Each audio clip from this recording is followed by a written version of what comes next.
chop suey. Una, mag-isa muna tayo ng bawang at sibuyas.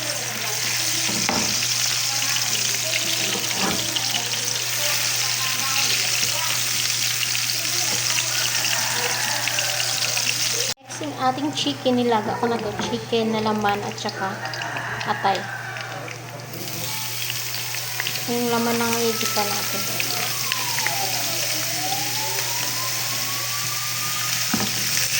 Ito yung atay yung lambot. Igita natin. Next, meron pa lang puso ng chicken heart.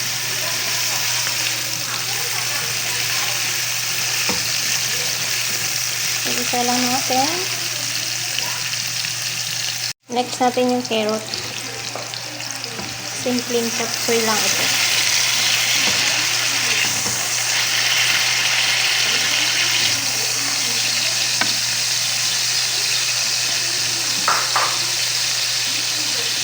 Then yung ating sayote. Sayote, ang English nito, sayote.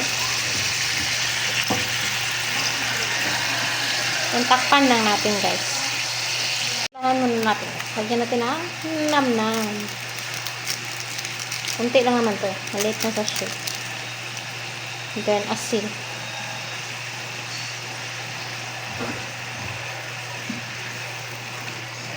Ito lang yung ating ingredients ng chop suey.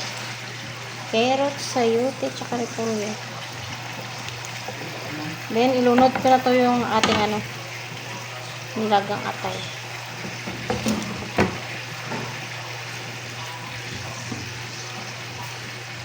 Then, takpan lang natin ulit, guys.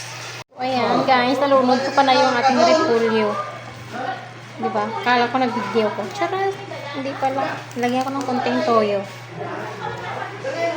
Takpan na natin. Yan natin ang pampalapot. Konting cornstarch. Sikip yun. And then, sabay na natin to. Bell pepper. Luuhin muna natin.